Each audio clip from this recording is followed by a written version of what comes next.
చిన్న వ్యాపారం సేవా రంగాన్ని నిలబెట్టింది బీసీ సమాజమే. ఇది ఎన్డీఏ ఎన్నికల హామీ మాత్రమే కాదు, మా రాజకీయ సిద్ధాంతం అని మరొక్కసారి ఈ సభ ద్వారా ప్రజలకు విజ్ఞప్తి చేస్తున్నాను. 2024 ప్రజలు వద్దకు వెళ్ళినప్పుడు బీసీలకు స్థానిక సంస్థలు నామినేషన్ పదవుల్లో 34% ప్రాతినిధ్యం కల్పిస్తామని చాలా స్పష్టంగా చెప్పాం.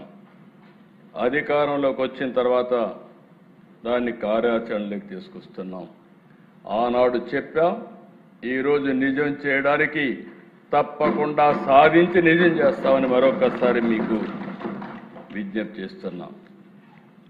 అధ్యక్ష, మీరు ఒకసారి చూస్తే బీసీ రిజర్వేషన్స్ అనేక సందర్భాల్లో అనేక విధాలుగా జరిగాయి. ఒకసారి హిస్టరీ చూసినప్పుడు, చరిత్ర పరిశీలిస్తే బీసీల యొక్క ప్రాధాన్యత తెలుగుదేశం ముందు తర్వాత అని చెప్పుకోవచ్చు. 45 సంవత్సరాల సుదీర్ఘ రాజకీయ చరిత్రలో బీసీలని ఆదుకున్నది ఆనాటి తెలుగుదేశం ప్రభుత్వం, ఈరోజు ఎన్డీఏ ప్రభుత్వం. తెలుగుదేశం ఆవిర్భావానికి ముందు రాజకీయాల్లో ఫ్యూడలిజం ఉండేది. రాజకీయం కొన్ని వర్గాలకే పరిమితం అయింది. అలాంటిది ఎన్టీ రామారావు గారు తెలుగుదేశం పార్టీ పెట్టిన తర్వాత అన్ని వర్గాలకు రాజ్యాధికారం ఇవ్వాలని ఆలోచించిన మొట్టమొదటి వ్యక్తి నందమూరి తారక రామారావు గారు. మరొకసారి విజ్ఞప్తి చేస్తున్నాను.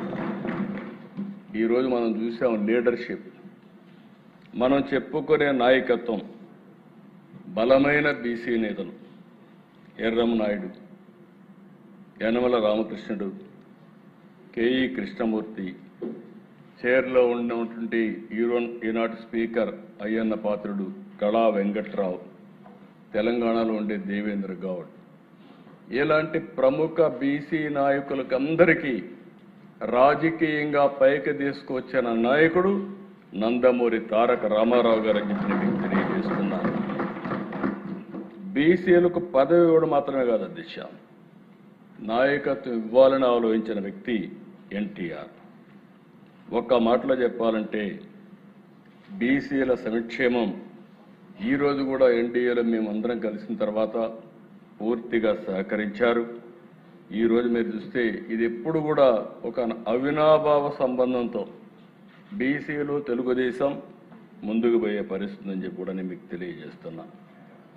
మొట్టమొదటిసారిగా అధ్యక్ష 1986లో బీసీలకు తొలిసారి స్థానిక సంస్థల్లో 20% రిజర్వేషన్ కల్పించిన ఘనత నందమూరి తారక రామారావు గారికి దక్కింది. ఆ రోజు జిల్లా ప్రజా పరిషత్, మండల ప్రజా పరిషత్తుల్లో రిజర్వేషన్లు కల్పించారు. ఇదే రిజర్వేషను సుప్రీంకోర్టు వరకు వెళ్ళింది. ఆ తర్వాత 1972లో ఆనాడు చేసినటువంటి రాజ్యాంగ సవరణ 73, 74 కూడా దీన్ని ఆధారంగా చేసుకొని ఒక స్ఫూర్తిదాయకంగా ముందుకు పోయే పరిస్థితికి వచ్చారు. తర్వాత దిశ నేను ముఖ్యమంత్రి 1995లో యాక్ట్ ఆఫ్ 5 కింద మీరు చూస్తే బీసీలకు 34% రిజర్వేషన్ చేశాం. 20% రిజర్వేషన్ని 34% రిజర్వేషన్లుగా 1995 నేను ముఖ్యమంత్రిగా ఉన్నప్పుడు దీన్ని నిర్ణయం చేశాను. ఇదే కోటా అధ్యక్ష 34%, 95, 2001, 2006, 2013 ఎన్నికలు జరిగాయి. అన్ని ఎన్నికల్లో 34% రిజర్వేషన్లు పెట్టాం. 2019 ప్రభుత్వం మారింది, బీసీలకు అన్యాయం జరిగే పరిస్థితి వచ్చింది.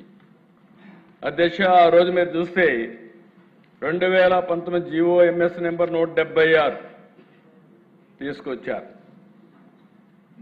హైకోర్టుకు వెళ్ళారు, నాటకాలు ఆడారు. హైకోర్టు కొట్టేసింది. కొట్టేసి సుప్రీంకోర్టు కూడా అపీల్ చేయలే. అంటే దీని అర్థం ఏంటి అధ్యక్ష? ఈయన కేసులు ఉన్నాయి,